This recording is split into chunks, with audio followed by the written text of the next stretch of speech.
Assalamu alaikum everyone, welcome to my YouTube channel Easy to Understand. Today our new topic name is DNA replication in eukaryotes. DNA replication in eukaryotes बहुत important topic है और बहुत से लोगों ने मुझे comment में कहा मैम प्लीज़ आप DNA replication in eukaryotes पे वीडियो बनाएं। तो आज का हमारा जो टॉपिक है वो DNA replication in eukaryotes है। तो स्टार्ट हम करते हैं। DNA replication in eukaryotes की बात करने से पहले मैं बताऊंगी कि DNA replication होता क्या है।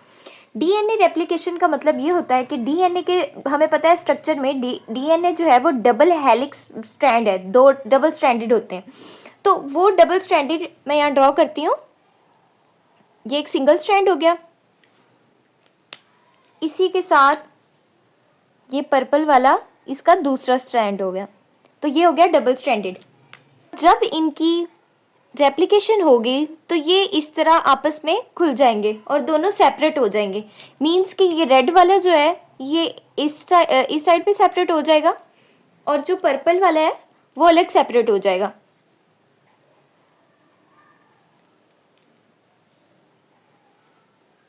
और जो एक नया कंप्लीमेंट्री स्ट्रैंड इनको जो कंप्लीट करेगा, इन दोनों स्ट्रैंड्स को जो कंप्लीट करेगा उसको कहेंगे कंप्लीमेंट्री स्ट्रैंड। वो आकर इनको कंप्लीट कर देगा, ये ग्रीन वाला। This one is complementary strand. और इसी कंप्लीमेंट्री स्ट्रैंड जब ये बनता है आपस में इनकी कॉपीज बनेंगी। मतलब ये हमारे पास सिंगल स्ट्रैंड था तो आगे डबल कॉपीज बनेगी तो आगे डिवीजन हो जाएगी। और इस बेस पे जो इन्हें कंप्लीमेंट्री स्ट्रैंड मिला है तो उसको हम कहेंगे सेमी कंजर्वेटिव मॉडल। मींस के जो हमारे पास स्ट्रैंड है वो तो एक उनमें से कंजर्व हो गया हमारे पास, और जो दूसरा है वो भी कंजर्व हो गया, और एक न्यू स्ट्रैंड आया जिसको हमने नाम दिया है कंप्लीमेंट्री स्ट्रैंड का, वो इनके साथ आके मिला है, जिस बेस पे हम इसे कहेंगे semi conservative model. Semi conservative model हमने देख लिया कि डीएनए रेप्लिकेशन में उसको किस बेस पे कहते हैं। अब हम बात करेंगे डीएनए रेप्लिकेशन होती क्यों है। डीएनए रेप्लिकेशन होती है सेल्स की रिपेयरमेंट के लिए, सेल की ग्रोथ के लिए और रिप्रोडक्शन के लिए। ये तीन बेसिस है और बायोलॉजिकल में इनहेरिटेंस की बेसिक है। तो मैं यहाँ लिख दूंगी कि डीएनए रेप्लिकेशन क्यों होती है। फर्स्ट पॉइंट, रिपेयर के लिए, ग्रोथ के लिए और रिप्रोडक्शन के लिए। और ये जो प्रोसेस होता है ना डीएनए रेप्लिकेशन का, ये सिर्फ लिविंग ऑर्गेनिजम्स में होता है। अब ये हमने देख लिया डीएनए रेप्लिकेशन जो है इनहेरिटेंस की एक बेसिक है। अब हमें पता है लिविंग ऑर्गेनिजम्स को डिवाइड यूकैरियोट्स और प्रोकैरियोट्स में। तो हम बात करेंगे डीएनए रेप्लिकेशन इन यूकैरियोट्स की। पहले यूकैरियोट्स की बात कर लेते हैं। इसका एक छोटा सा इंट्रो दूंगी आपको। तो डीएनए रेप्लिकेशन जो यूकैरियोट्स में है ना वो थोड़ा सा कॉम्प्लेक्स है as compare to prokaryotes. Prokaryotes में कॉम्प्लेक्स क्यों नहीं था इतना, क्योंकि उसमें ना न्यूक्लियस होता है ना मेम्ब्रेन बाउंडेड ऑर्गेनेलीज होती हैं। जबकि यूकैरियोट्स में क्यों होता है, इसके पास having a nucleus, having a membrane bounded organelles, so that's why eukaryotes are more difficult. तो मैं यहाँ लिखूंगी have nucleus, have membrane bounded organelle.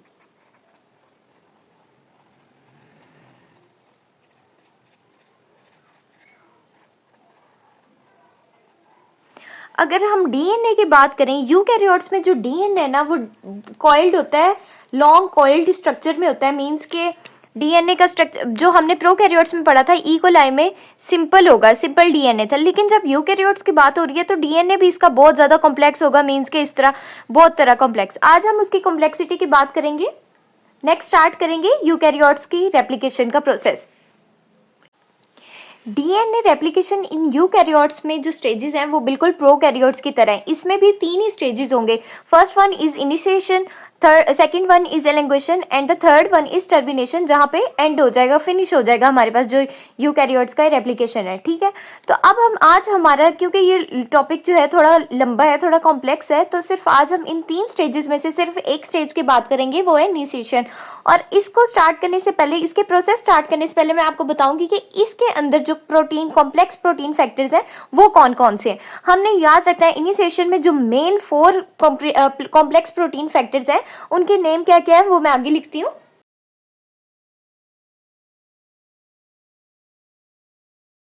ये कॉम्प्लेक्स प्रोटीन फैक्टर्स है ना वो टोटल है 4 जैसे बताया। फर्स्ट वन है ORC, second one is CDC6,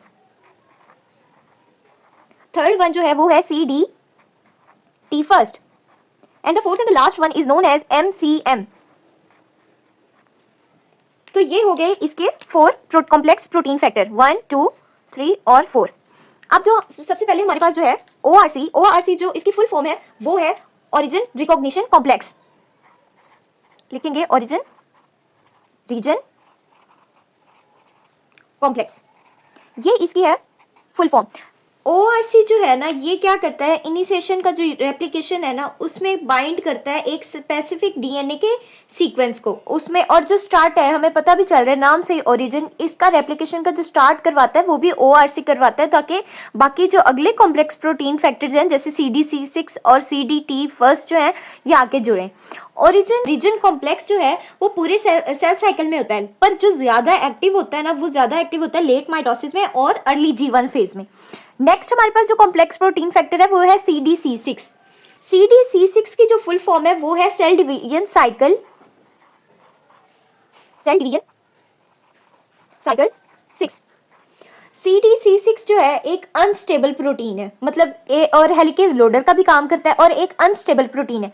इसकी स्टेबिलिटी को मेंटेन करने के लिए हमारे पास होगा CDT first. CDT first stand for painting licensing DNA replication factor 1।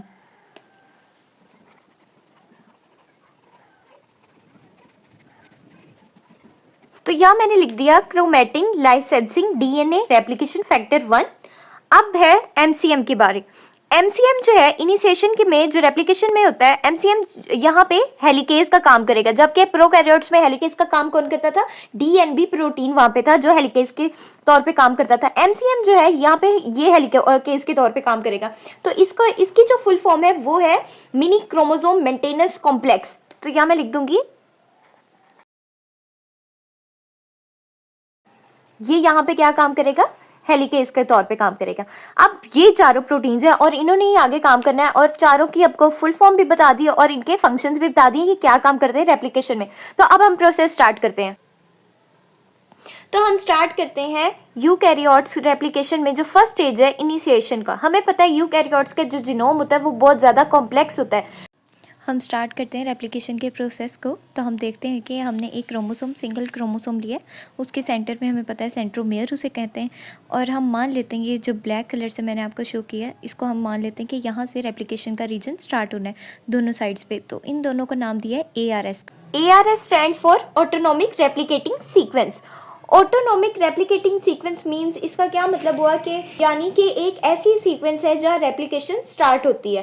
Replication eukaryotes में इसके मल्टीपल ओरिजिन्स हैं। अब हमने पहले देखा कि जो कॉम्प्लेक्स प्रोटीन फैक्टर्स जो अंदर इन्वॉल्व होंगे वो कौन कौन से हैं। सबसे पहले ORC था, सेकंड जो था CDC6 था, थर्ड वन जो था CDT फर्स्ट था, और फोर्थ वन MCM था।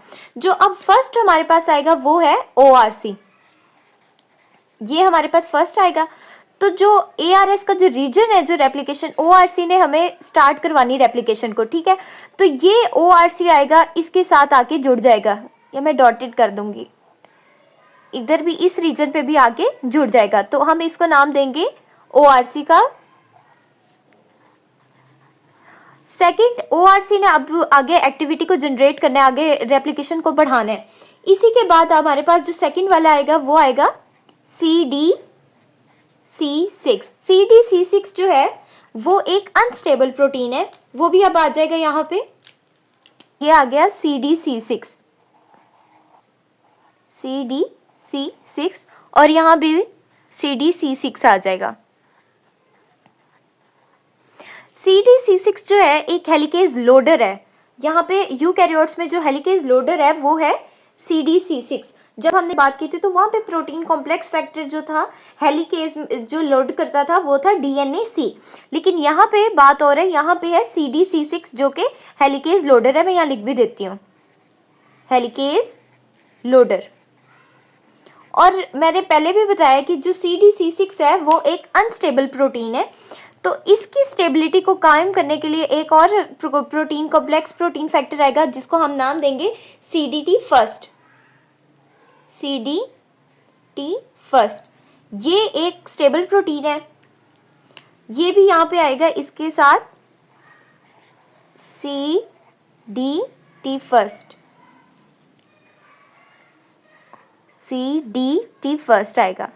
ये क्यों आया? क्योंकि CD C6 प्रोटीन जो है वो इसको स्टेबिलिटी प्रोवाइड करने के लिए CDT फर्स्ट है। तो अब जो इसकी स्टेबिलिटी को कायम करने के लिए CDT फर्स्ट आ गया है, अब जो यहाँ पे हेलिकेज का काम करेगा वो आएगा MCM। Fourth one is the MCM। MCM आएगा। MCM आएगा जो हेलिकेज के तौर पे काम करेगा, जबकि प्रोकैरियोट्स में हेलिकेज का जो काम कर रहा था वो था DNB।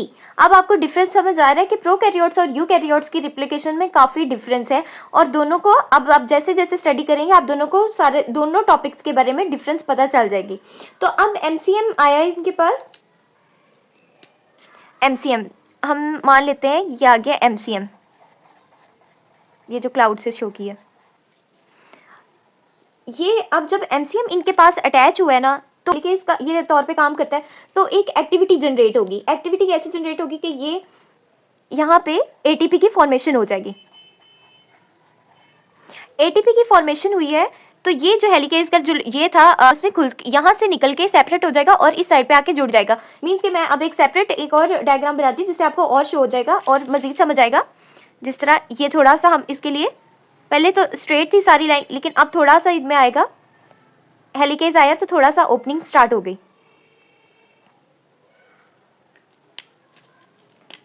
ये हमने देखा ARS फेज, ARS रीजन था, इधर भी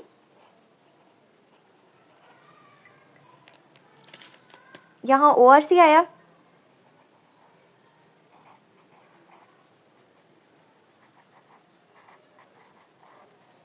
ORC आया। फिर उसके बाद जो हमारे पास सेकंड था वो था CD C6 आया, इधर भी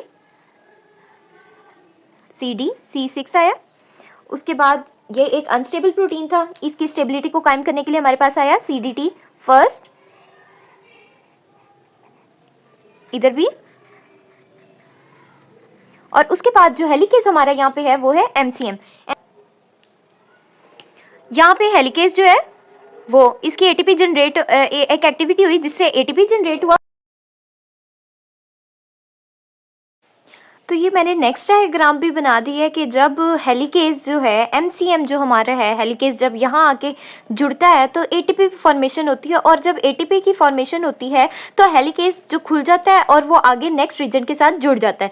तो ये उसका रीजन था कि वो आगे से जैसे खुलने शुरू हो गया। MCM जो है वो अनवाइंडिंग करता है, मैंने पहले ही बताया कि वो अनवाइंडिंग करता है, तमाम हाइड्रोजन बॉन्ड्स को तोड़ता है।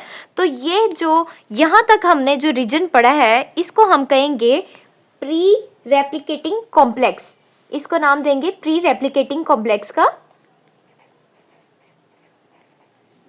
Pre replicating complex. और ये अभी तक जितना भी हमने पढ़ा है ना, ये जो सेल साइकिल के कौन से फेज में हुआ है? G1 फेज में। ये G1 फेज में होता है क्योंकि G1 फेज में जो सेल है रेप्लिकेशन के लिए प्रेपरेशन करता है। जो रेप्लिकेशन जो मेन होती है वो S फेज में होती है। आज हमने पढ़ा इनिशिएशन के बारे में। नेक्स्ट जो S फेज में स्टार्ट होगा वो एलोंगेशन होगा, जिसका नेक्स्ट लेक्चर नेक्स्ट वीडियो में। अगर आपको वीडियो अच्छी लगी है तो लाइक करें, शेयर करें और सब्सक्राइब करें। Thank you.